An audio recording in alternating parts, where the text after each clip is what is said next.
ጤና ይስጥልን። የባና ሚዲያ ነው። ከባና ሚዲያ ለዛሬ ያዝናቸውን ዘገባዎች አሁን ማስደመጥ ጀመርን። አበይት ነጥቦቹን በቅድሚያ የብልጽግና ፓርቲ ከፍተኛ አመራሮች በሚስጥር እንዲወያዩበት የተዘጋጀና ከድል ማግስት ወደ ህልውና አፋፍ የሚል ርዕስ የተሰጠው ባለ 11 ገጽ ሚስጥራዊ ሰነድ ተገኘ። ሚስጥራዊ ሰነዱ መንግስት በሀገር ውስጥና በውጭ ኃይሎች እየተደረገበት ያለውን ስልታዊ ከበባና የተጋረጠበትን የህልውና አደጋ የሚተነትን ነው። እናስደምጣቸዋለን።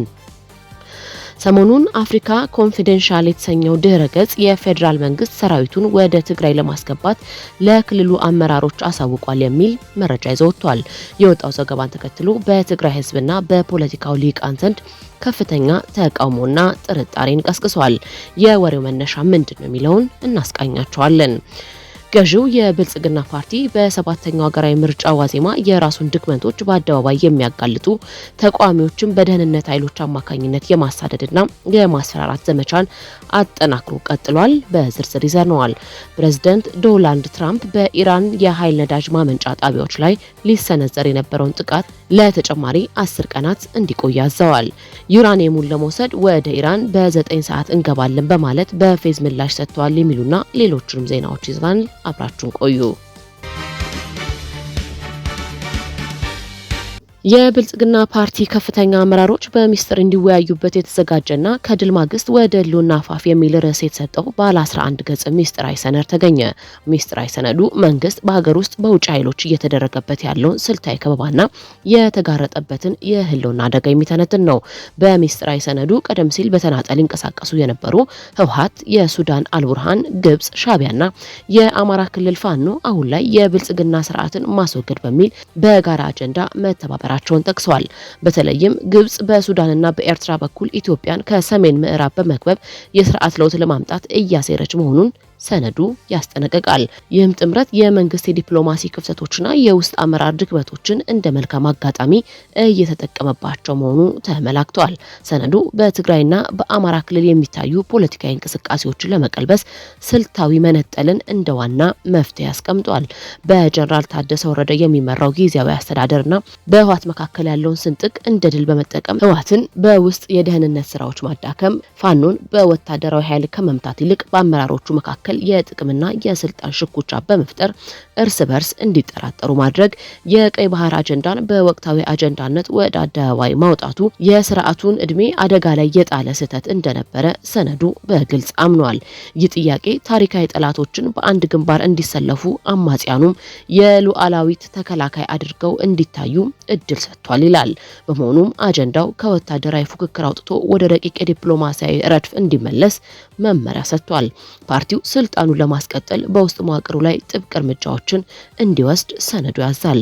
በመከላከያ በደህንነትና በፓርቲ መዋቅር ውስጥ ያሉ ሁለት ቦታ ላይ የቆሙ ለስርዓቱ ሙሉ ታማኝነት የሌላቸው አመራሮችን በአስቸኳይ ማጽዳት፣ ከፍተኛ አመራሮች ህዝብን የሚያስቆጡ የትዕቢት ንግግሮችን ለምሳሌ እንደመስሳለን የሚሉ እንዳያደርጉ ጥብቅ ቁጥጥር ማድረግ፣ የስርዓቱን ስኬቶች ከማውራት ይልቅ መንግስት ከሌለ ሀገር ትፈርሳለች የሚል የፍርሃት ትረካን በመጠቀም ህዝቡን ከመንግስት ጎን እንዲቆም ማድረግ የሚል እቅድ ሰነዱ መያዙ ተመላክቷል። ብልጽግና ፓርቲ ለረጅም ዓመታት በስልጣን ላይ ለመቆየት ያለው ብቸኛ አማራጭ እነዚህን ተለዋዋጭ ረቂቅ ስልቶች በአስቸኳይ መተግበር ብቻ እንደሆነ አስቀምጧል።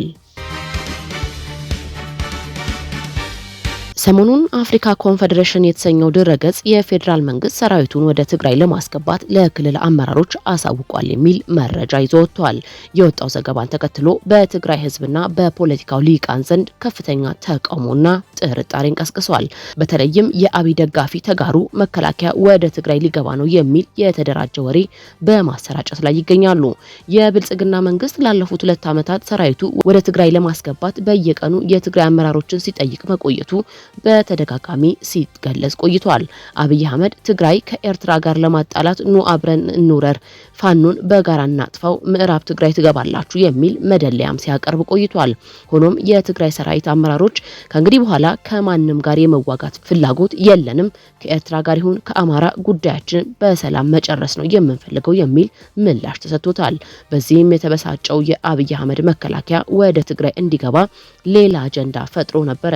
ሆኖም የብልጽግና ሰራዊት ወደ ትግራይ እንዲገባና እንዳይገባ የሚወስኑት የትግራይ ህዝብና ቲዲኤፍ ናቸው በሚል አርፎ እንዲቀመጥ ሲነገረው ቆይቷል። ምክንያቱም የፕሪቶሪያው ስምምነትን ጥሶ የምዕራብ ትግራይና ጸለምትን ከትግራይ ነጥሎ የያዘ እንዲሁም አሁን ባለው የትግራይ ህዝብ ሰላማዊ የዘር ማጥፋት ሂደት ውስጥ መሪ ተዋናይ የሆነ ወራሪ ኃይል በመሆኑ ነው። መከላከያ ሰራዊት እንደ አንድ ሀገራዊ ተቋም ወደ ትግራይ መግባት የሚችለው የፕሪቶሪያው ስምምነት ሙሉ በሙሉ ሲተገበር ብቻ ነው ተብሏል። በሚሊዮን የሚቆጠሩ የትግራይ ተፈናቃዮች በወራሪ ኃይሎች ከቀያቸው ተፈናቅለው ባሉበት ሁኔታ ሰራዊቱ ወደ ክልሉ መግባቱ ለሰላሙ ዋስትና ከመሆን ይልቅ ስጋት እንደሚሆን ይገለጻል። የምዕራብ ትግራይና የጸለምት አካባቢዎች አሁንም በወራሪዎች እጅ ባሉበት መከላከያ ሰራዊት ደግሞ እነዚህን ኃይሎች ማስወጣት ሲገባው በዝምታ መመልከቱ ወደ ቀሪው የትግራይ ክልል ለመግባት የሚጠይቀው ጥያቄ የሞራልም ሆነ የህግ መሰረት የለውም ተብሏል። የፌዴራል መንግስትና ደጋፊዎቹ ሰራዊቱ ወደ ትግራይ ሊገባ ነው የሚለውን ወሬ አጀንዳ አድርገው የያዙት በትግራይ ውስጥ የፖለቲካ ክፍፍል ለመፍጠር መንግስት ይህን መረጃ በማሰራጨት በትግራይ ጊዜያዊ አስተዳደርና በህወሓትና በቲዲኤፍ መካከል ያለውን ግንኙነት ለመፈተን ነው። ጊዜያዊ አስተዳደሩ ሰራዊቱ እንዲገባ ፈቅዷል የሚል ወሬን በማናፈስ ህዝቡ በአመራሩ ላይ እምነት እንዲያጣና የውስጥ ክፍፍል እንዲፈጠር የታለመለት ስልት ነው። የፌዴራል መንግስት ሰራዊቱ ወደ ካምፖች ለማስገባት የሚፈልገው በትግራይ ውስጥ ያለውን የትጥቅና የሰው ኃይል በቅርበት ለመቆጣጠር ነው። ቲዲኤፍ የትግራይን ህዝብ ብቸኛ የህልውና ዋስትና መሆኑን ስለሚያውቁ ሰራዊቱን በማስገባት ይህን ኃይል ተገቢነት ለሌለው ለማስመሰልና ቀስ በቀስ ለመበተን የታለመ ስልታዊ እንቅስቃሴ ነው። የመከላከያ ሰራዊት ወደ ትግራይ መግባት የሚችለው የትግራይ ህዝብና ቲዲኤፍ ሲፈቅዱ ብቻ ነው። ይህ ደግሞ የሚሆነው የትግራይ ወሰን ሲከበር፣ ተፈናቃዮች ሲመለሱና የፕሪቶሪያው ስምምነት ያለምንም ማድበስበስ ተግባራዊ ሲሆን ነው። ከዚያ ውጪ የሚደረግ ማንኛውም ሙከራ ሰላሙን የሚያደፈርስና በክልል ውስጥ ያለውን ውጥረት ወደማይፈለግ ግጭት የሚቀይር ይሆናል። የብልጽግና መንግስት የሚያሰራጨው መረጃ መሰረተ ቢስ ከመሆኑም በላይ በትግራይ ህዝብ ላይ የሚፈጸመውን ግፍ ለመሸፈን የሚደረግ የፖለቲካ ቁማር ነው። ትግራይ የራሷ ደህንነት የመጠበቅና የግዛቷን አንድነት የማስከበር መብቷን በታሪካዊ ተጋድሏ የተረጋገጠ ነው። ገዢው የብልጽግና ፓርቲ በሰባተኛ ሀገራዊ ምርጫ ዋዜማ የራሱን ድክመቶች በአደባባይ የሚያጋልጡ ተቃዋሚዎችን በደህንነት ኃይሎች አማካኝነት የማሳደድና የማስፈራራት ዘመቻን አጠናክሮ ቀጥሏል። የኢትዮጵያ ህዝቦች አብዮታዊ ፓርቲ ኢህአፓና የትብብር ለኢትዮጵያ አንድነት ዋና ጸሐፊ ምስጥረ ስላሴ ታምራት በመንግስት ታጣቂዎች እስከ ግድያ የሚደርስ ስልታዊ ክትትል እየተደረገባት መሆኑን በከባድ ስጋት ገልጻለች። መንግስት በምርጫ ስም ራሱን ዲሞክራሲ ያስመስሎ ለማቅረብ ቢሞክር በተግባር ግን እንደ ምስጥረ ስላሴ ያሉ ንቁ ተቃዋሚዎችን የደህንነት መረብ ውስጥ በመክተት የግል ነጻነታቸውን አግቷል። ዋና ጸሐፊዋ ለሪዮት ሚዲያ በሰጠችው ቃለ መጠይቅ ከሰዎች ጋር በነጻነት መገናኘት አትችልም፣ በሄድክበት ሁሉ ይታዩሃል ስትል ስርዓቱን ህዝብን ለማገልገል ሳይሆን ዜጎችን ለመሰለል የሚተጋ መሆኑን አጋልጣለች።